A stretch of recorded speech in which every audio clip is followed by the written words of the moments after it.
Madam గారికి, విశ్వనాథన్ ఆరోగ్య secretary గారికి, అందరికి కూడా ముఖ్యంగా మల్లికార్జున ఖర్గే గారికి, పెద్దలు మన ప్రియతమ నాయకులు రాహుల్ గాంధీ గారికి, సోనియా గాంధీ గారికి ఈ సందర్భంగా తెలంగాణ ప్రజల పక్షాన, కాంగ్రెస్ పార్టీ ప్రజల కార్యకర్తల పక్షాన వారికి ముందుగా ధన్యవాదాలు తెలియజేసుకుంటున్నాం. ఈరోజు కిందికెళ్ళి ఒక ఎన్ఎస్వై కార్యకర్తగా కాంగ్రెస్ పార్టీ అధ్యక్ష బాధ్యతలు అంటే మామూలు విషయం కాదు.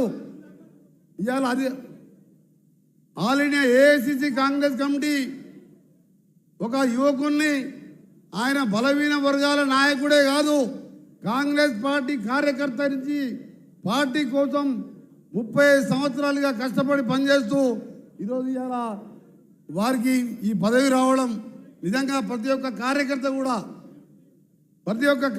కూడా ఈరోజు సంతోషపడుతున్న గ్రామాలలో. నేను మా పొన్నం ప్రభాకర్ భీంగూడ మహేష్ కంటే 2 సంవత్సరాలు, మన బీజేపీ 2 సంవత్సరాలు ఎన్ఎస్సీ ముందు సీనియర్స్ ఉన్నాం. ఈరోజు ఎన్ఎస్సీ వాళ్ళమే.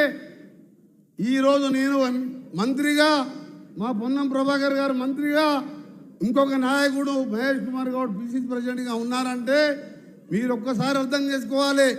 కాంగ్రెస్ పార్టీ అంటే ఇది. మా నాయనలు, మా తరం వాళ్ళు ఎవరు కూడా కాంగ్రెస్ పార్టీ పదవులలో లేరు. ఎమ్మెల్యేల కష్టపడితేనే ఈరోజు పార్టీ గుర్తించి నాలాంటి వారికి ఎమ్మెల్యే టికెట్ ఇచ్చి ఈసారి 6 సార్లు ఎమ్మెల్యేగా, ఎంపీగా నేను గెలవడం జరిగిందంటే కాంగ్రెస్ పార్టీ పుణ్యాన. అందుకనే ఈరోజు చెప్తున్న మహేష్ కుమార్ గౌడ్ గారి నాయకత్వంలో మన గౌరవ ముఖ్యమంత్రి రేవంత్ రెడ్డి గారు ముఖ్యమంత్రిగా చెప్పిన కార్యక్రమాలు, చెప్పని కార్యక్రమాలు అన్నీ చేస్తూ ముందుకు పోతుంటే ఇవాళ టీఆర్ఎస్ పార్టీ మన అధికారంలోకి వచ్చిన 2 రోజులు 3 రోజులకే మొదలుపెట్టిండు. ఈ ప్రభుత్వం ఉండదు, ఈ ప్రభుత్వాన్ని కూలగొడతాం, ఇది ఎక్కువ రోజులు ఉన్నది ప్రభుత్వం అని చెప్పి మాటలు మాడుతూ ఇవాళ అసెంబ్లీ నడిస్తే 3 సార్లు ప్రతిపక్ష నాయకుడు కేసీఆర్ గారు అసెంబ్లీకి వచ్చి కూడా ముఖం చూపించలేక ఇవాళ ఫామ్ హౌస్లో పండుకున్నాడు. ఆయన ముఖ్యమంత్రి తర్వాత ప్రతిపక్ష నాయక పదవుడు ముఖ్యమంత్రిపై.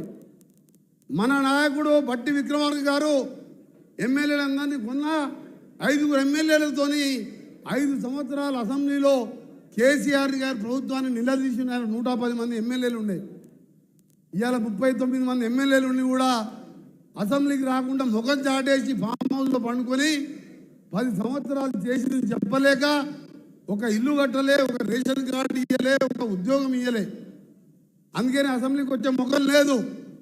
ఇవాళ మాట్లాడుతున్నాడు కేటీఆర్, హరీష్ రావు వదిలిపెట్టిన రోడ్ల మీద. వాళ్ళు ఏం మాట్లాడలేదు, మనం ఏ పని చేసినా తట్టుకుంటా. అందుకనే సోదరులారా, నిజామాబాద్ జిల్లాలో రాబో ఎన్నికల్లో 2 ఎమ్మెల్యేలు ఉన్నారు, 5 కార్పొరేషన్ చైర్మన్ పదవులు ఇచ్చింది మన ముఖ్యమంత్రి గారు. మీ అందరికీ ఒకటే కొడుతున్నాం. మీ మంత్రులందరం కూడా పెద్దలు సుదర్శన్ రెడ్డి గారి నాయకత్వంలో భూపతి రెడ్డి గారు ఎమ్మెల్యే గారు ఉన్నారు. మేమందరం ఉంటాం. ముఖ్యమంత్రి గారికి కూడా పూర్తి సపోర్ట్ ఉంటుంది. స్థానిక సంస్థ ఎన్నికల్లో మనం నిజామాబాద్ జిల్లాలో ఎక్కువ స్థానాలు, 30% స్థానాలు గెలవాలి.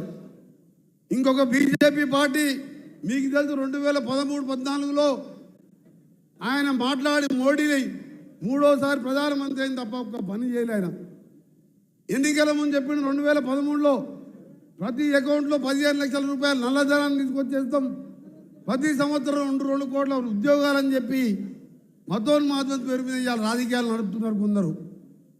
అందుకనే సోదరులందరికీ కూడా విజ్ఞప్తి చేస్తూ మరొకసారి మహేష్ కుమార్ గౌడ్ గారు ఫ్యూచర్లో ఇంకా